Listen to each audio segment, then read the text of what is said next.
Lovely, thank you. It's my living room. It's just a little bit more light than usual, and a little bit more people. Like I usually don't invite so many. It's such a great pleasure and honor to have you here. Thank you. Well, thanks for having us. Dankeschön. Dankeschön. Like, it's so incredible to have you both in one room as well. I think the scheduling is also different, isn't it? Difficult, no? Yeah, it's been a while. Yeah, we haven't seen each other for, I think it's literally 2 or 3 years or so. Yeah, I think it must be. Yeah, it's been a while. That's a lot. No, it's amazing to catch up. And you know, it hit me when I was preparing for today. You know when was the first Lord of the Ring movies? When? Yeah, 2001. Yeah, no. That was so long time ago. We all were babies. Well, I wasn't. I was certainly not a baby, no. And we had an actor today from Dallas sitting on the stage, and he was like, "Oh my God, I'm sitting next to a hobbit." And he was fanboying so badly. Patrick. Never mind Dallas. I was telling him it's more the man from Atlantis. True. I remember. For him, yeah, for you. I was telling him that I honestly thought, because of that TV show, that I could breathe underwater. When I was a kid, I used to put myself underwater, and I thought I was the man from Atlantis. You are? I'm not. All right, so we are here, of course, for our lovely audience to ask you some questions. And my lovely audience, there is a microphone here on the right, or your left, that you can line up and ask nice, respectful questions. You know, guys, how it is. All right. But before that, I wanted to... They actually were quite nice today. But before that, I wanted to ask you questions about what are you doing now in your lives?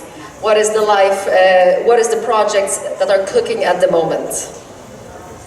At the moment, I just finished, there's a book called Washington Black that Disney are making into a TV show, which we've just finished filming in Mexico and Canada. Okay. Yeah, if anyone hasn't read it, go and read it because it's really good. What is the genre? What is the book about? Well, it's set during sort of the slave times in North America, and there's an escaped slave who makes his way to Canada, to Nova Scotia. But as well as being realistic in that way, it's also got a sort of steampunk idea, so there's flying machines in it and stuff. Have you read it? No, it's really brilliant. It's a Canadian writer, but it's a fantastic book. Alright, thank you for the recommendation. Alright, we're gonna look forward to that. And for you, Andy, what's cooking? Well, I'm finally getting to make, after 12 years, Animal Farm, George Orwell's book, Animal Farm. And so this whole of this last year, we've been working on with this great animation company, Cinesight and Anaventure, and it's we've been working on the animatic for that. So we did a radio play version of it at the beginning of the year, and then throughout the course of the year we've been storyboarding and then using CG characters in a very rough way, plotting out the whole movie, and we're just starting to record voices with the actors, and I can't tell you the cast yet because we haven't announced them, but it's an amazing cast, so it's super exciting. And in about a year's time, hopefully we can all sit down and watch it together. Wow, this is exciting. What a great time to have it on as well. 100%. Saying, what a commentary of what's going on. Thank you. Absolutely. All right, I will let our audience to ask questions as well, so please go ahead. And I'm going to move a bit. Hi, I'm a bit nervous because I'm a big fan of Lord of the Rings, and when I first watched the movies, we didn't have the third movie, and I was so, oh my gosh, can we buy it or watch it on the TV? And my question is, what is your opinion about the series Rings of Power? Ooh. I've watched the series, and have you watched it? Yeah, I did watch it. I thought it was terrific. I thought it was beautifully shot, beautifully acted, really well written, and I think it's it's so funny because we're obviously we lived through the creation of the movies, and I think everybody expected that this series had a lot to live up to, which it did, of course. But it's because it's telling a different age, and it still feels like it is part of the same family as the movies that we worked on. But I think the storytelling is really strong, and the performances are really strong, and it really engages you.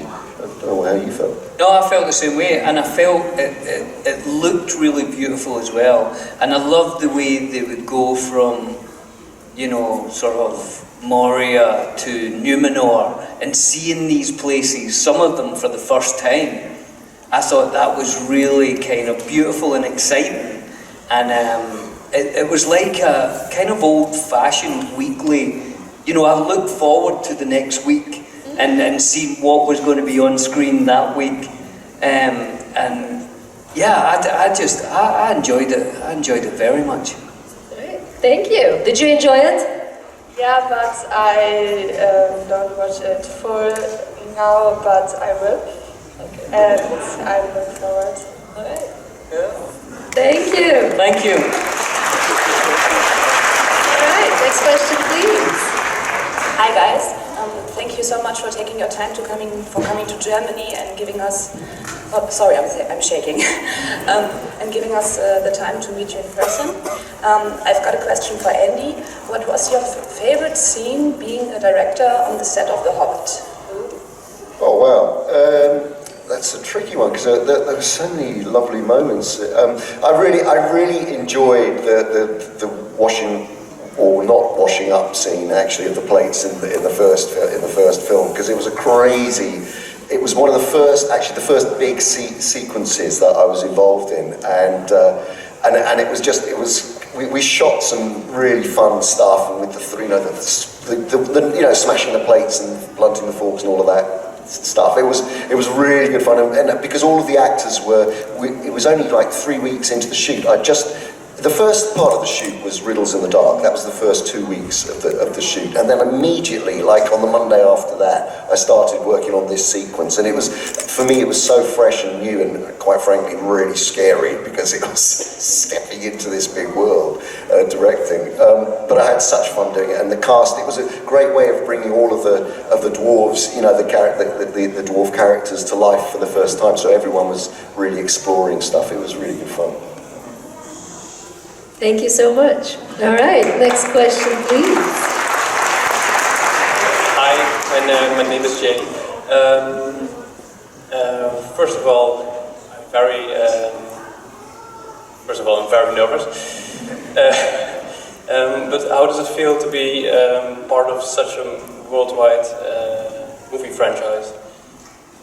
Yeah, I mean, it's a crazy thing, really, to think that we did that over 20 years ago. And here we are, you know, sitting talking about it, and it's wonderful. I was just saying to Andy that this year was sort of the first year ever that there was conventions where all 4 hobbits went to, and it was so lovely to sit down after that length of time and sit and have dinner with these guys, and it just felt like we'd just finished filming. You know, time just goes so fast, and it's one of the great thrills in life that I was part of that, and I can now come to do things like this. It's just wonderful, and people still watch it and still love it. It's great.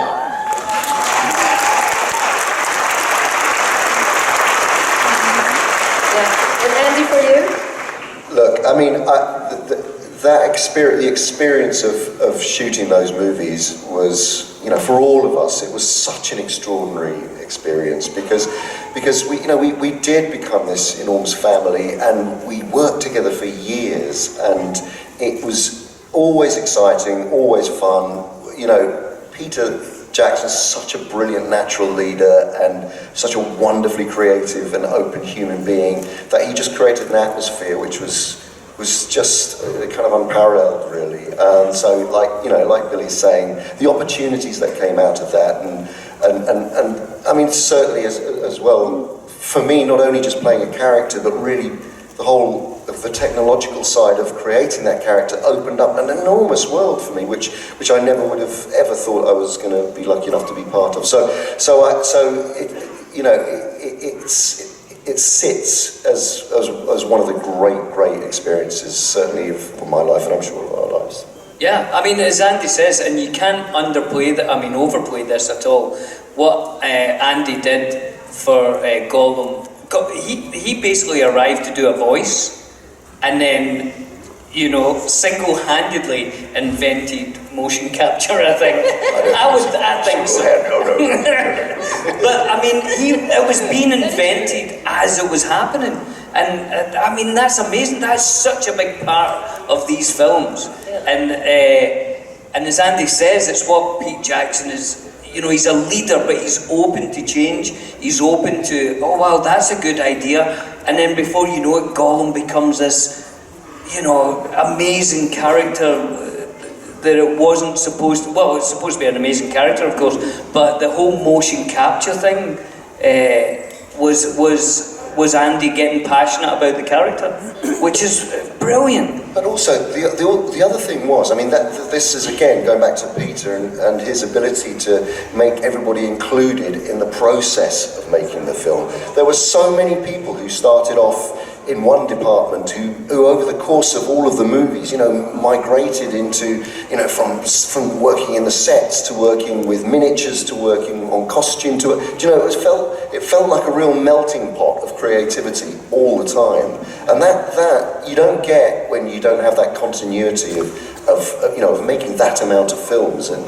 that bit, you know. So it really was wasn't it, an amazing creative environment? Yeah, it really was, for that length of time as well. You know, it was always creative. And if I can add a side question, what would be the biggest lesson you got from Peter Jackson, like while doing the movies? Always value the opinions of creative talent in the room, and don't think you have to be the one who comes up with all of the answers. Yeah, I think so, yeah. And how, and when you have to make a decision, make the decision. He's so good at just making decisions, you know.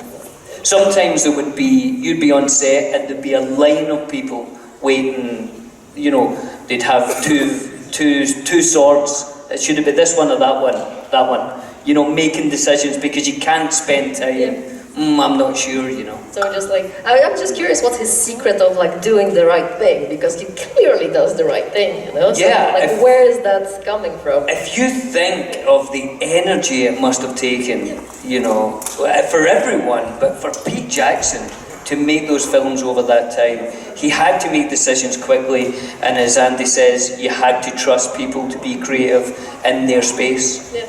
I cannot decide what I can have for breakfast, and he's like, you know, I was like, this is a hard decision, and he does, you know, those beautiful decisions in a second. But I guess that goes with the experience, I presume, you know, and trusting your gut. Yeah, I think so. Yeah, he's very instinctive, and trusts,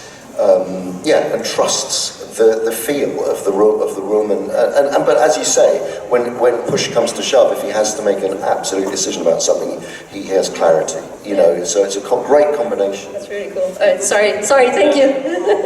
One small thing. Go. Andy, I can't let you go. I can't let today pass by without Gollum, of course. A few weeks ago, I finally convinced my girlfriend, basically forced my girlfriend to watch Lord of the Rings and The Hobbit. Forced her to watch them. Yes. She's very picky from movies. But yeah, last week I told her you two were coming to Comic Con, and I said, hey, I'm going to meet them. She said no. I said yes, then no. Yes, precious, yes. So is it okay for you if you both, if I can get you both on a video saying hi to my girlfriend as your characters? A short video. Characters. Go on then. What's your girlfriend's name? It's Maud. Maud. Start Yes. recording. Sorry? Start recording. No, not yet. So, can we? Yes. Hi, Maud. Hey. Maud? Hello. Don't forget your second breakfast.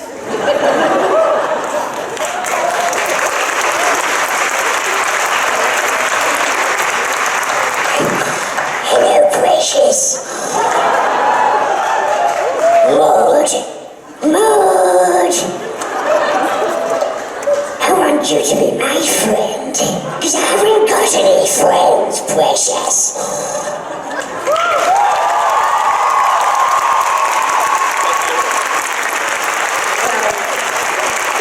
Thank you so much, guys. Thank you. All right, next questions. No more voices. Hello together, my name is Santino. I have a big question for Mr. Boyd.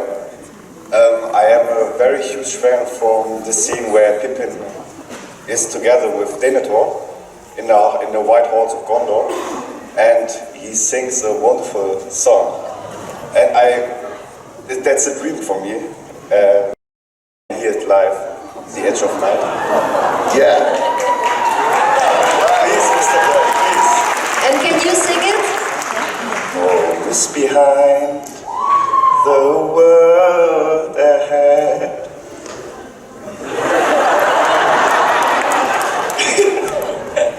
I think I'm in a different key. Thank you. Yeah, do you want me to sing it? Yeah? Right. Imagine, if you will, the great halls of Minas Tirith. Okay.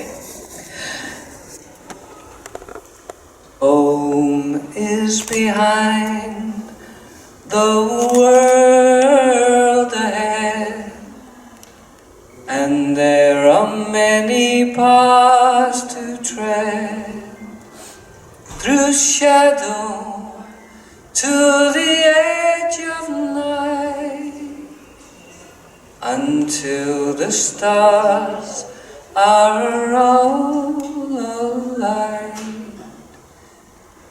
Mist and shadow, cloud and shade, all shall fade, all shall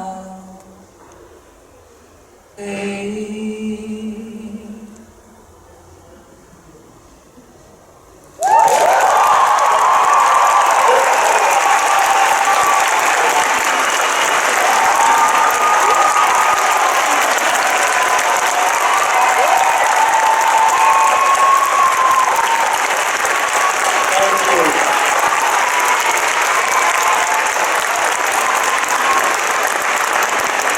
Thank you so much. I have goosebumps. Thank you so much. All right. Thank you. Hi, first of all, thank you so much for being here. I grew up with Lord of the Rings, so it means a lot to me, also because it strengthened the bond between me and my dad.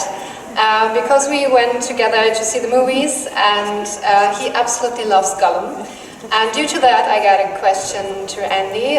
My dad sometimes randomly falls into a Gollum voice when he talks to me, and I just wanted to know if this happened to you as well after filming Lord of the Rings, or maybe still happens to you. Well, that I randomly start talking as Gollum. No, it never happens to me at all. No, do you know what is so extraordinary is that I don't think there's been a single day that has gone by for years that someone hasn't asked me to do, I understand. do Gollum's voice. So it's never very far from me, and yeah, it's quite funny because Lorraine, my wife, you know, she says, "Did you have to do any? Did you have to do Gollum today?" And I'm like, Well, yes, I did actually. It really is quite extraordinary. I mean, I never expected to be followed around by this guy. But you know, the other thing is that Gollum stayed with me because we, of course, we made the Hobbit movies after the Lord of the Rings, and then I did this thing called the Hobbitathon a few years ago to raise money during the pandemic. I did that reading of the Hobbit all the way through, from beginning to end, over 12 hours. And then from the back of that, I was asked to do the audiobook recording of that, and then Lord of the Rings, and now I'm doing the Silmarillion. So it's just like Tolkien has just had this grip on me for now 20 odd years, and yeah, Gollum has certainly been a huge part of that. Thank you so much. Thank you. Next question, please. Hello, hi Billy, hi Andy. I think I speak for all of us in this room when I say you're very, very, very welcome here in Germany, and we love you a lot. My question is for Billy, because sometimes in the Friendship Onion, which is brilliant by the way, you ask your guests if they have a new funky song or if they have a new favorite song. Do you have any recent favorites? Any recent favourite songs? That's a good question. Do you know what? I'm sort of stuck in, I keep listening to the same albums, mainly in the bath. Dom was asking me about this actually. What do I listen to? Because I love having a bath. It's probably my favourite thing in the world to do. And somebody gave me, you know, these religious candles? I don't know what they're called. You always see in Mexico and things where they have like maybe the Virgin Mary and a candle and stuff. And someone gave me the other 3 hobbits as religious candles, sort of standing, you know. And that's what I have in the bath now, these 3. And I always listen to the same albums. I listen to King Creosote, I listen to Annie DeFranco, and I do have a new one, Elbow's new album, which is called Flying Dream 1. There's a new jam for you. Awesome, thank you so much. Have a listen to that, it's a brilliant album. I will. Make sure you're in the bath. I will. With candles, hobbit candles, clearly. Yeah, that's the only way to do it. All right, next question, please. Hi there. I recognise you. Yeah. Thank you very much. Thanks for all the help. Well, yeah, obviously I'm a great fan. So I'm super happy that you're here, that you came here to Germany, and that we can see you here in live, in 3D, not only on a flat panel. So what I wanted to ask you, Billy, is how did you feel the first time you sing the song you just sang? The Edge of Night, that song, it came from it came from karaoke. We were out one night, I can't remember if you were there or not, Andy, but we went for dinner and we didn't do karaoke, we didn't go to karaoke bars. But this night we went to a karaoke bar and we'd all had too many beers and I was singing in this karaoke bar. And Philippa Boyens, the writer, was there. And apparently she said to Pete the next day, we should get Billy to sing in the movie. And he said, that's a great idea. And so the idea for that scene came up. And it was supposed to be Howard Shore, the amazing Howard Shore, who did all the music, was supposed to do the song. But they changed the schedule and we were filming it in like 2 days. And Pete said, you write music, could you write something? And I remember being in my little house, you were definitely up there for barbecues and things, and on the hill there. Yeah, that's right. And I remember being in there thinking, I would love it to have a Celtic feel, because I thought of the Tooks, because I did it in a Scottish accent, and they were at the north of the Shire and stuff. I thought, it'd be great if I had a Celtic feel. So I wrote a couple of different tunes and I let Pete and Fran and Philippa hear them and we all agreed on that one. And then basically the next day we went into the sound stage that was Minas Tirith and we did that scene and I just sang it. And I remember there was a guy on set, I think he was on camera, and he ran home at lunchtime and came back with a penny whistle, because he played medieval music and he played it over lunchtime. So that day became about that melody, that song, you know. And we recorded it many ways and that's how it happened. It was a fun day. Then you wrote that beautiful song for The Hobbit as well. You know, I mean, that's exactly kind of what we're talking about in terms of the creativity being allowed to flow. You know, as filmmakers, you know, Pete and Fran and Phil, keeping their ears and eyes open for what is around and the magic that they had, the talent that they had. Like, you know, it's an incredible story that song came out of a karaoke night. You know, so many beers. Yeah. And then, as Andy says, years later, then there's the last song for The Hobbit, and you know, to be allowed to go back to New Zealand and play there and write that song, you know, while watching the movie, I was getting to watch it, and I would be writing the last goodbye during the day. I had a little room in Stone Street and playing with music, and then afterwards I would go to Pete's edit room and lie on a sofa like this while he was putting the film together, you know? What an absolute treat. Yeah, lovely filmmakers. Thank you. Thank you. Thank you too. Next question, please. Hello, I've been a huge fan of your work, not just Lord of the Rings for a long time, but Lord of the Rings was particularly special. I learned the songs all before I could even watch the movies because I was too young. But my question is also about music for Billy. Can we expect to see anything from the Bee Cakes in the near future? Well, Bee Cake is, for anyone that doesn't know, is a band that I play with, and there is a new album. That we have recorded an album.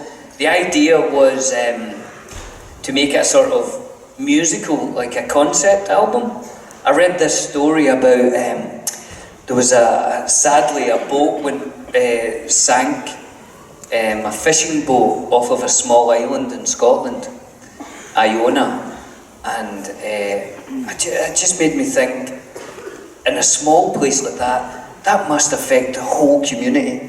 You know, like if nine men died on it, and you think, well, they must be related to, or, you know, be part of every family on that island. So we sort of wrote an album based on that, which is finished, and we just have to work out how we're going to release it and maybe do a little tour or something. But there is Bee Cake music to come. That's exciting. Yeah, it's fun. It sounds sad as well. Well, it's a little sad, but it's also really hopeful as well, you know.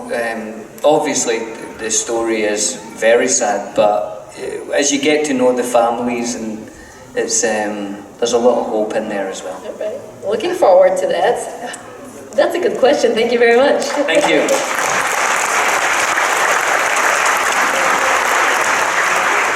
Hi, so thank you both for being here, first of all. I'm really happy to see you. And my question is for Andy, because there's one thing about me, I have to make everything about Star Wars. So I wanted to ask you, well, what was it like to be on Andor and be in the franchise for the second time? What was your favorite moment, some kind of, you know, tidbit from the set or anything you can share? Yeah, I mean, I was so surprised when I was asked to return to the Star Wars franchise, and I was almost confused and thought, I'm going to confuse the hell out of Star Wars fans, because they'll somehow think that Kino Loy is related to the Supreme Leader Snoke, and I've got to talk my way out of that. But in actual fact, when we came to shoot it, and Tony Gilroy, he created an extraordinary story out of Andor, I think. I mean, for those of you who have seen it, I mean, Tony, he really is. Rogue One was a great movie, and then with Diego Luna at the helm and of the cast of Andor, it was just a great thing to be part of. But one of the most enjoyable scenes, certainly from my point of view, I think was the moment of escape, when after they've been trapped for so long in this desensitized prison ship, where their spirits and their will is broken, and Kino Loy, my character, then finds it within himself to rally everybody together. That was a really big kind of challenging moment, and it was really exciting to shoot, especially because we've been on that set for those of you who haven't seen it. It's a prison ship which is like with electrified floors, and it's very bright and white, and kind of you feel like you're part of an experiment, some kind of science experiment, and then Kino Loy, who the character I play, he sort of leads with Cassian Andor, leads the inmates to freedom, and that sequence was really thrilling to shoot, and after being sort of stuck in that environment for that long. yeah, it was incredible to watch as well. So just so you know. Thank you. Thank you so much. Thank you so much.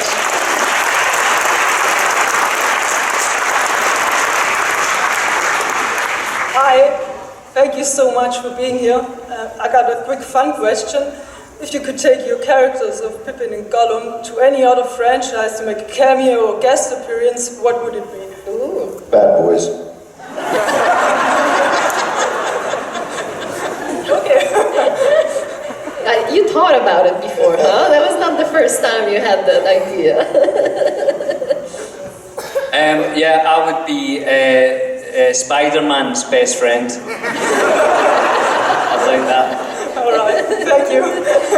And you, and where would you put the characters? I don't know, I like to, so, I don't know, Gollum or Pippin pop out in the Ventures or something. That would be really fun. Thank you so much.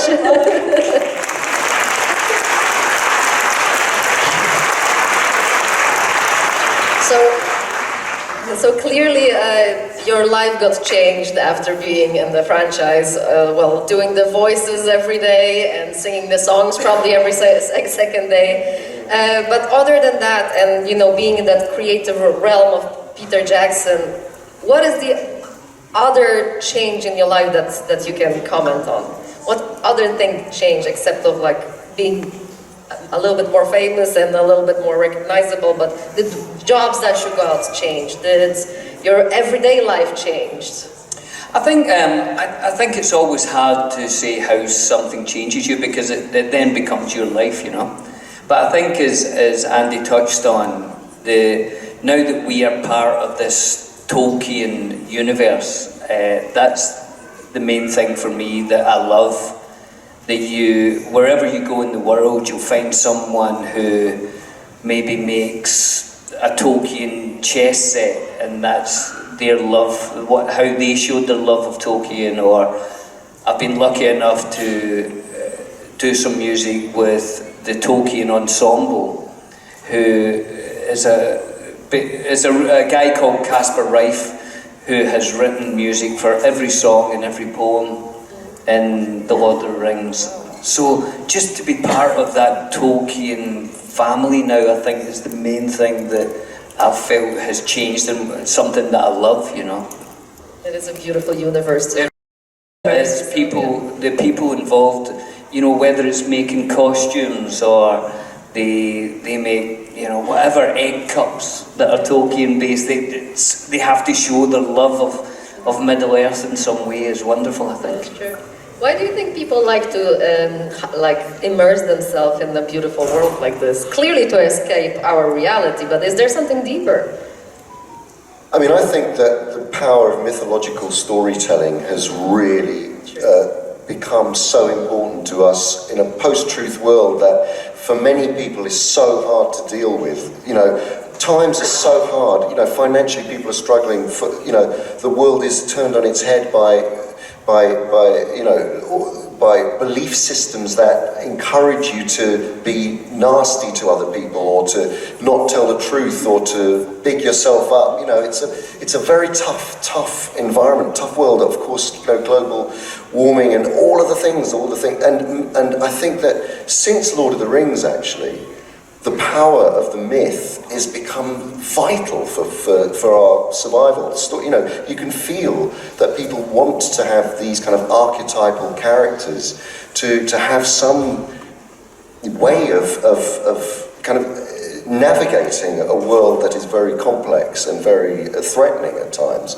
So I think, and also that coupled with what, again, going back to Peter Jackson's skill as a filmmaker and a storyteller, and also a way of including fans, that was a big sea change, because up to that point, film studios were always kept things back. You know, it was like everything was secretive and you didn't let things out. And what Pete did was the opposite. He was like, come and share this with me. Come and share the experience of making the film with us as we're doing it. And that has gone on to, I think, you know, help create and proliferate the whole, you know, the love for the fans and regard for you. You know, the relationship is completely changed. For sure. and this feeling of being included, but also this almost feeling of this mythology replacing our religion now. And that's where we go, is like we want to worship something, but not, you know, the conventional religions that we know. We want to worship something that is close to our hearts. And those characters, this mythology, it is just so pure in a way, isn't it? Well, yeah, well, sorry, we went on. Thank you so much for indulging with me with this conversation. And I just saw that we went over the clock. So unfortunately, that's the whole time that we have for you guys on this stage. Thank you so much. Thank you. Thank you. Guys, a round of applause! Dankeschön. Dankeschön, Marisa.